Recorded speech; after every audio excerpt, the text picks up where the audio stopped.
The dream is real. We are live from the Waymaker Men's Summit, part of the BET experience, here in the iHeartRadio Blueprint Connect podcast room, proudly sponsored by the good folks at the American Cancer Society. And I'm joined by my good brother.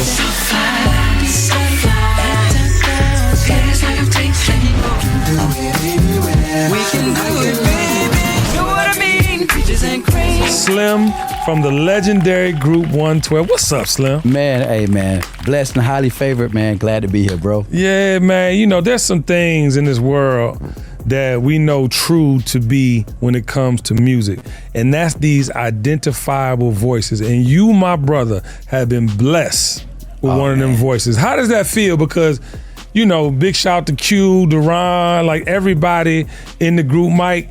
But your voice, brother, and it's not like Ruffins or it's not like Luther's, but they all had their unique sounds, and you got one of them sounds, bro. Yes. I was blessed to be blessed to be a part of a cats that, you know what I'm saying, knew how to accentuate, compliment, you know what I'm saying, you know, compliment the, like an untraditional voice. So like even when we were first discovered, well, I would say discovered when we were first doing our thing. That's right. As Forte, you know, Mike had the ear of saying, you know what, I know he doesn't have a traditional voice. He's not in the chorus class that we were in. That's right. But you know what I'm saying? Hey, we could do something with this. So, you know what I'm saying? So big shout out. And then we have all those classic hits. Yeah, later. Man. You know, we had to lay it down, you know what I'm saying? And how important has that been for your journey though? Because, you know, in that range, you've heard artists come after you that try to get there as leads. Hey, big shout out to them. You know what I'm saying? Definitely trying to do it. They understand, like, you know, well, you know what? Having an untraditional voice, if you do it correctly, is timeless. Yes. Nobody can forget it. It's uncomparable. That's right. You know what I'm saying? And everybody is gonna chase you instead of you know what I'm saying you sound like somebody. That's right. And I think the uniqueness of it is your superpower. The uniqueness of it is your gift. Yep. You find a lot of people trying to be like people. That's what I love most about 112 and Jagged Edge. Yeah. Same era. Yep. Two different groups. Yep. Same style of music. Two different sounds, man. And that's why, like, I give all the credit to the A and that competitive nature we all had growing up. What was that like growing up in that era, bro? So back then, you know, the culture was crazy. It was a plethora of like groups. Facts. Everybody was trying to figure out the formula. You know what I'm saying? You're trying to figure it out. What's gonna make us stand out from the next group? And you know, when we were coming up, Silk was our Boys to Men. You know what I'm saying? Like, you know. I wanna get freaky with you. Never take in my bed. Let me make you lose. Let me make you lose. Hey man, it was amazing. So, you know, we were trying to say, okay, Lil G, everybody had like a lead singer. I don't care, like, because if you look That's a fact. Throughout history, everybody could sing, but you had to have a front man. You did. So it didn't necessarily say lead singer, but it was like front man. No that question. Front man played a position. You know what I'm saying? So in this situation, it was one thing that I ain't gonna front when Diddy had said. Like, he said, hey, look, you're not gonna be Boys to Men. They already here. Mm-hmm. You can't be Jodeci because I created that. Come on. So what's gonna make y'all sound different? And he looked at it and he pointed. He said, "There's the X factor right there." Okay. And I was looking at him like, you trying to cause dissension already? We just arrived. But you know what I'm saying. But you know, once we figured it out, and you know what I'm saying, said, look, obviously, I'm not trying to sing every song. Why would you do that when you had 4 lead singers? Yeah. You know what I'm saying? Well, you know, that can hold it on. No question. But the great thing about it was, hey, when Slim sang on these records, these records paid the bills. And it's great. I played my position on that, and it was great. No, I agree. I think, you know, you've heard, again, many groups before you. You've heard many groups after you. And you, my brother, along with your brothers in 112, even the Jagged Edges, because, you know, I keep y'all together because it's the last era to me of that feeling. You know what I mean? But you guys have made a mark that will never be erased. Facts. And speaking of marks that won't be erased, here at the Waymaker Summit, man, I've been having conversations. You know your brother. I interviewed the presidents of the United States, to your favorite celebrities, favorite athlete, whatever. But I've been having these conversations, bro, that are just so enlightening as a black man, father, leader of my community, husband, all the things. Yes. How do you feel about it, man? Because I know you walked in here, you saw all these young men. I'm thinking you going to some industry. I'm loving You know what I'm talking about? You see these young men eager to learn. Man, you know what's crazy? I do a lot of that since 2003. Welcome all. Yes, that for whole sure. community right there. Me, Greg Browning, you know. Yeah. You know, we've definitely took a big part of the whole Welcome All community, and where we touch young men through sports. You know what I'm saying? Yes. Organized sports. So, you know, we have our football teams and the baseball teams. They ranking definitely the football teams ranking the nation. Yeah, come on. But through that, you know, we teach them leadership and discipline. That's right. You know what I'm saying? Like, every man has to have structure, but we want them to also have fun with it. And if they learn how to do those such things, we tie in their school and everything. A lot of them go on to higher heights. We all know Cam Newton. Hello. You know what I'm saying? It was brothers that played for Kansas City. There's a lot of people out there right now. That came through the program. They came through the program. And if they didn't make it that high, guess what? They end up bringing something very positive in the community. You know what I'm 100%. saying? And they go back and give back to the community, and that's what we do. I love that, So brother. this is beautiful. And listen, that's 20-something years ago, and you've affected those generations. That's 2 generations in my mind. Every 10 years, I feel like there's a new responsibility and a new torch being passed. Yes, speaking of passing that torch, here, you know, today I was talking to Wallow. 267 and Lewis Carter. We all sat together and we had this kumbaya moment, and it was so important about fixing things, you know, fixing things, not leaving things unsaid. And I would be remiss if I didn't say this to my brother right now. I need to see 112, the form that was formed how many years ago? Ooh.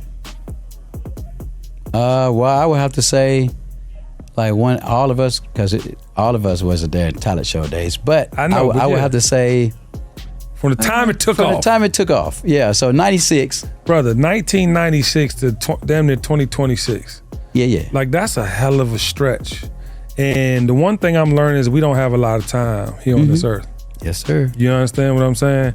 And to leave something unsaid or not done would be one of the things you'd be thinking about on your way out. Can we have this moment with the brothers back together in some fashion or form? Well, I would say it like this. Hey, and I know this is one's personal because you know all of us. Well, no, it's very personal because I knew y'all before, and then I've seen the growth. Right. So you have to understand that the brothers themselves will have to want it themselves. Got it. There's one individual. You want it? Of course.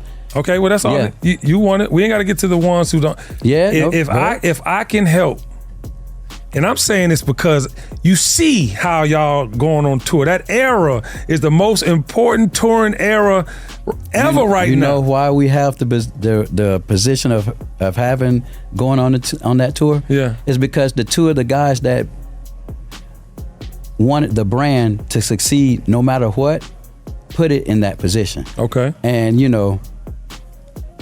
But you open to it. I don't even want reasoning. You open to it. Open to what? The fans seeing 112 in its first form. In its first form? Yeah. I'm for 112 existing, period. Okay. So I'm just keep going, right. So then I'm gonna just say this. When I'm with the person, one thing about being in a group, when you can look in the left and to the right, and that person cares about you not just because of this, and they care more about the person's their well-being and their family's well-being. Team, we, us, and our. Okay. No man bigger than the brand. Okay. That's what we're about. And if they don't see it that way, then they're not meant to be in the group. Got it.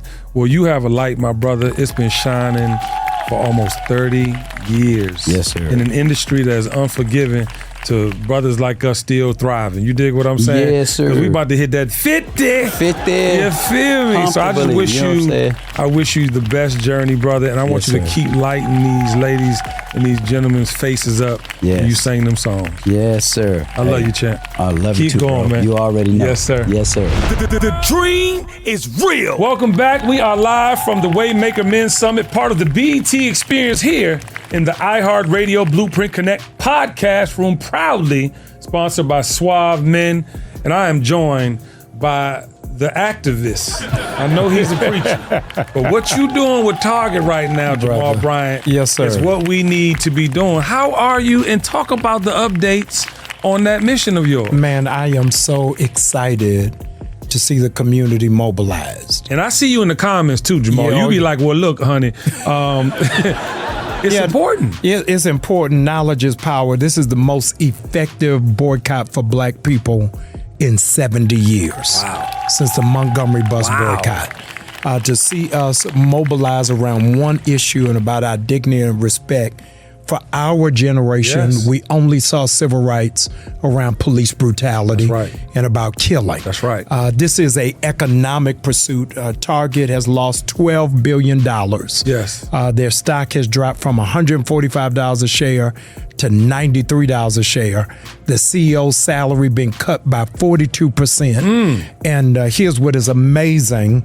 This was not led by civil rights organizations or by athletes or entertainers. That's right. It's been a grassroots underground railroad. So people like you are making it happen. Well, it's voices like yours. Yeah. And this is why I applaud you and support you. Thank you, brother. Because, I've spoken out about my, thoughts about the church and the construct, not about God or spirituality. Yeah. But you literally walk the walk. Yeah. And I feel like this is a testament to Target, pressing that you're doing. Let me jump in here real quick. Yeah. So I, on record, did not start the Target boycott. I know, but you... No. I'm coming to where you are. I'm coming to where you are. I'm coming to where you are. Some super bad sisters leading grassroots in Minneapolis, where Target is headquartered, where George Floyd was killed. Got it. I did the Target fast. I'm coming to your point. Yep. Because the church was not involved. Exactly. And I said, I got to find a way to get the church back in the conversation. No question. Because since Black Lives Matter, historians, I want y'all to write this down. Black Lives Matter was the first civil rights movement for Black people that didn't come out of the church. That's right. That didn't have a faith leader. And so you're dealing with Gen Z and Alpha and Millennials. Yep.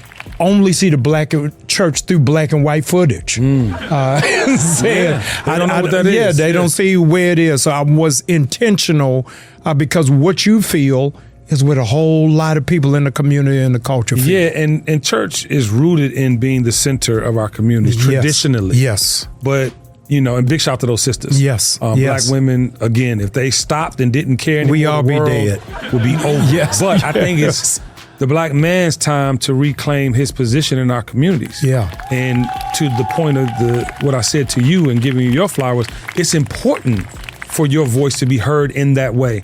And that's the thing I want to kind of talk to you about as far as how we are showing up now. Yeah.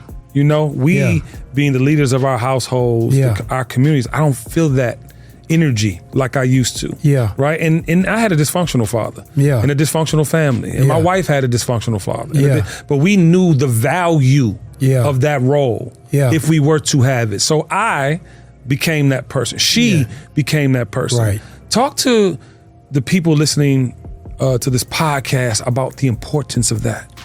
That's why this BET Waymaker Summit is so important. If you all could just see the young men who are 50 feet from where we are right now, who are energized and enthused and excited about the possibilities that are limitless. Come on. I want you to look at the last 120 days. It's stuff you talk about on the radio all the time, what I talk about in church, is you have seen in the last 120 days Black legacy like we've never seen it before. LeBron James for his son. Deion Sanders for his son, LeVar Ball for his sons. It's not individual success, but leaving that generational wealth. And so what we're trying to put into these young men who are here is how it is that you forge success. And you don't have to do it in entertainment. You don't have to do it with a microphone, but doing it behind the scenes. Social media in the last decade has created more millionaires than any industry on the planet. That's right. And so we got to figure out how it is that we create space for creatives. That's right. How it is that you're able to carve your own path and to find your own light. And I'm hoping that these young men at the BET Men's Summit able to glean some of that. It started with them showing up, and they're here. Yeah, they're here. But a question, and this will transfer to those young men that are here to seek knowledge and get this information. The grounded part. You know, I feel like we're in this braggadocious world. Yeah. Right? Everything is show me. Everything is look at what I have. Look at what I'm doing. Look who I know. Yeah. I actually, you know this, I interviewed everybody from the presidents of the United States to your favorite athletes, artists, etc. Yeah. But I stopped after, I left V103 just because there was no real interest in it anymore. Yeah. Your cousin can interview you, can go viral. Right. And there needs to be more meaningful exchange instead of this, repetitive, I want to curse, but I have a reverend with me. But how do you feel about that? Because I think that we are in a moment in time where being grounded doesn't have value, and you're a very grounded individual. Yeah, I think because for Black males, we are taught to model confidence, but we're never given self-esteem. Amen. Yeah, there's two different things. So it's all right for a young white boy to operate in confidence. Right. But if a young Black boy has confidence and goes out for the NFL, let's teach him a lesson. Message. Confidence is a liability if you're Black. And so a lot of young boys on the street, they got confidence. They got swag on a 3,000. Right. But if you pull them aside and say, do you know you have what it takes to start a Fortune 500 company? Right. They don't have that same swag. It's different. Yeah, because we're not pulling self-esteem. Yeah, and I was talking to Michael Cooper Jr. He's the young man that plays the son in Forever on Netflix. You've seen that, right? Yeah. Brilliant. Yeah. And to hear him speak at 23 years old was another level of like, oh my God, I feel good about the future. But you are a Black leader. Yeah. We need those younger Black leaders to start stepping up to the pulpit, not literally but figuratively. We need that energy. Yes. What would you say to people that have the information and aren't sharing it? Because I feel like they just hide behind the keyboards and post things, but that's not their full offering or what they could be bringing to the table. Yeah, they're gatekeeping. Come on. Knowing certain terms, I'm 53. That's right. And I am embarrassed that I'm considered a young leader. This is the oldest. We OGs. This is the oldest leadership Black people have ever had. Respectfully. Wow. Minister Farrakhan is 83. That's wow. Jesse Jackson is 85. Al Sharpton is 65. Maxine Waters is 81. They consider me a young leader when I've outlived Malcolm, everybody else. So we got the pipes clogged up. And so I want to say to that young generation, don't wait for the torch taken or start a fire. Yeah. Because nobody's going to give it. And part of the problem, I'm saying it right here on BET First, is we don't have a model for succession. We only have a model for assassination. So our leaders don't know how to retire. They don't know how to go on into They don't the know how sunset. to go on, But we can only move it through tragedy. Wow. So can you imagine that Nelson Mandela ain't get a shot till he went to jail for 27 years. So we got to figure out a different kind of strategy and a different kind of plan. No, I love that, man. And I respect and admire what you do. And Thank you, please brother. continue the consistency with it. And you are young because we're going to go on to live to 100. And there's two old men talking in the barbershop. We trying to encourage each other. No question. Keep going. But I want to ask you this last question. Yes. Who were your Waymakers? How were you inspired by them? Yeah. I think my Waymaker is, my testimony is different from yours, is I proudly represent 4 generations of HBCU. Amen. I am Morris grateful. Brown, by the way. Yeah, I'm grateful. Morehouse, by the way. Okay. I am grateful that I had a father who modeled great black malehood in front of me, 2 grandfathers who modeled it, and everything I was supposed to do, I learned from them. Everything I did wrong, I learned on my own. That's right. So I made a lot of bad mistakes. So I want to take away that you can have good role models and good mentors and still make bad decisions. That's right. The reality is, I'm a preacher. Jesus had 12 disciples. One of them betrayed him. One of them denied him. One of them sold him out. So you can have a good mentor and still do the wrong thing. That's right. So you are only as good as the choices and the decisions you make. Amen. That's the way you make a way. Yeah, I didn't know you went to Mars Brown. Yeah, for a semester. I got that. Oh, man, listen. All right, the dream is real. We'll be right back. Peace. The dream is real. We are live from the Waymaker Men's Summit, part of the BET Experience, here in the iHeartRadio Blueprint Connect podcast room, proudly sponsored by the American Cancer Society. And I have a modern day superhero with me, activist, a gift to our community, and his name is Benjamin Crump. Hey, how you doing? It's always good to be with you, Kenny. Listen, man, I love your presence, and I mean that sincerely. I'm going to say it for the record because I'm a lawyer, Black American Attorney General. You the coolest black man in America. I appreciate you, brother. I mean, good for my ego. Hey, nobody can get away with that, man, but listen, you, Kenny. Man, you know, I really want to, I tell my youngins all the time and my mentees, show up how you want to be received. Okay. If you calm and you look and smell good, you're going to put everybody around you at ease. So I try to show up like that, you know? Hey, man, you succeed, King. I appreciate you. Yes, sir. How you been? You good? Busy, man, busy. Obviously, with the things going on in America right now, we're filing lawsuits and we're coming up with solutions for our people because I think that has to be the example. Yeah. Not just suing them, but figure out how we can be self-sufficient and not depend on them since they told us they're declaring war on black history, told us black what they was going to do. I mean, Kenny, Maya Angelou said when somebody show you who they are the first time, believe them. Believe them. But I want to tell you, I admire your fearlessness with that. You like me in that sense. Like, I don't hold punches. I'm not a shock jock. I'm not here to get the scoop. I'm here to make meaningful relationships happen through thoughtful conversation. And you are here to make people pay for their actions. Yeah, we got to be strategic. We got to be unapologetic defenders of black life, black liberty, and black humanity, just like they're unapologetic defenders of their white supremacist beliefs. Man. They're not asking permission or apologizing. They say, this is what we believe. So we as strong black men, we better be standing up for our culture and our community saying, this is what we believe. No question. And Benjamin, listen, you are so right, and it's evident even in the back and forth with Trump and Elon right now. Yeah. That is a smoke screen. That is you just saying whatever, so we start buying them cars again. That's it. You don't care about us. Yeah. That's Donald Trump doing what he's always done. Yeah. I speak to that because I think we have been falling for our own smoke and mirrors show. You know, Kenny, a lot of it is gaslighting, and the problem is sometimes people don't realize that they're being the joke. They are the joke butt is of the on joke. you. Yes. And that's what black people got to understand.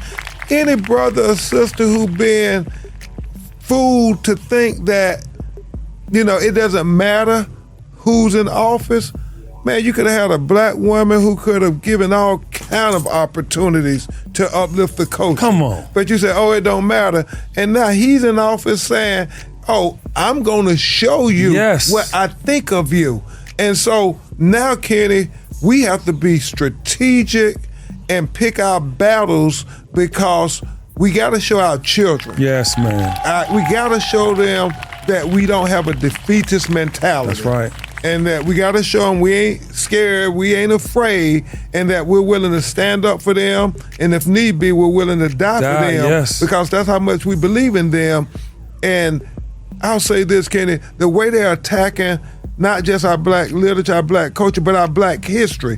When somebody wants to show you that you are completely insignificant, they attack your history and say you have no history. Yes. Because once they destroy your history, Yes. then they destroy you from existence. Exactly. You mean nothing. Nothing. Your legacy, your heritage, your family. Him coming after the African American Black History Museum, he ain't coming after the Jewish Museum. He ain't coming after the Chinese. He's coming after the African American Museum. And so he is telling us what he thinks of us as a people, and we have to be strategic.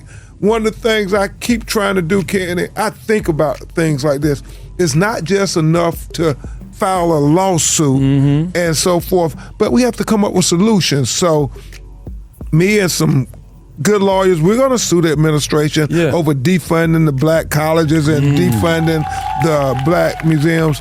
But on the other hand, I got a group, and we're going to go buy the One Africa Museum in Ghana, Africa. Come on. Because we got to tell our young people, y'all, we can't let them relegate us to 1619. Exactly. America's only been in existence for 400 years, but Africa has a documented history of over 10,000 years. That's where our we real were history. king and queens. We dictated civilization. Yes. We cultivated civilization. Even in Europe and abroad. We ran Europe for 100 years. The Moors, you know, they were all over Spain right before Alexander the Great came, and they said that is when Europe had its most development. Yes. That was They black learned to people running. bathe Yeah. and be clean. Oh, brother, preach. You animals. Yeah. And so Sorry, but they acting like a donkey. But Kenny, that's what we got to have examples for our children, that America would want our children to believe that our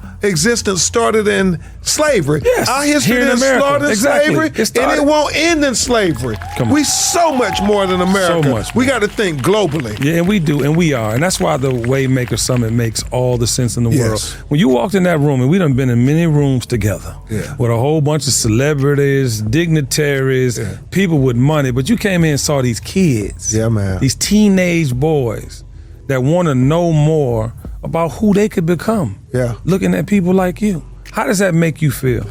You know, I'm always humbled when I think of from whence I came.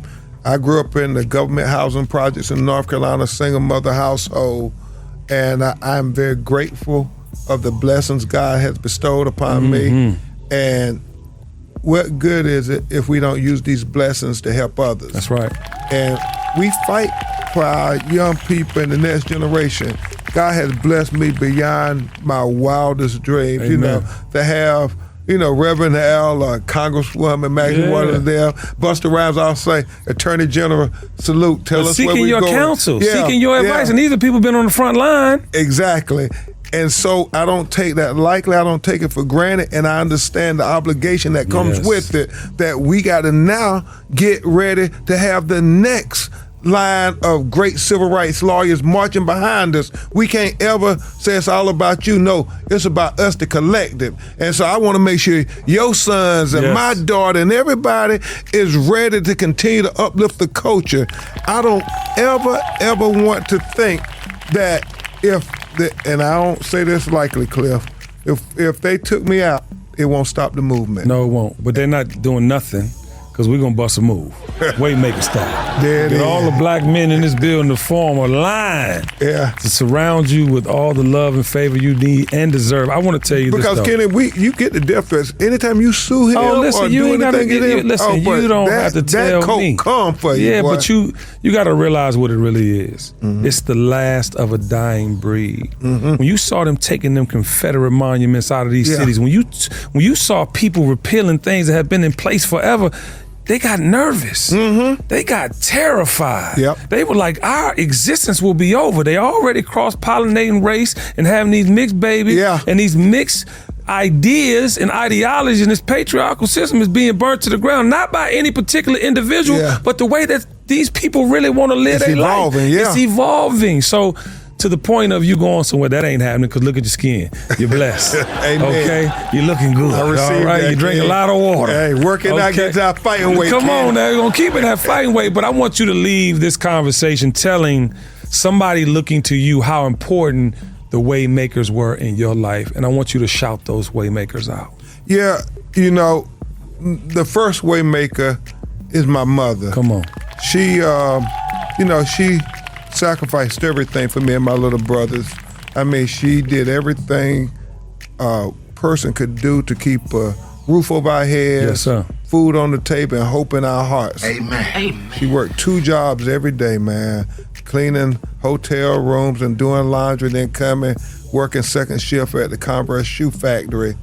And I mean, her and my grandmother, these strong black women, that I never heard my mama complain much. Man, me neither. No, I mean, they just did. And think about how daunting it was for them every day to get up and keep doing Single parent home? Single parent home, Single man. parent home, yeah. man. It was brutal. Yeah, but they saw our future, Kenny, when we couldn't see it.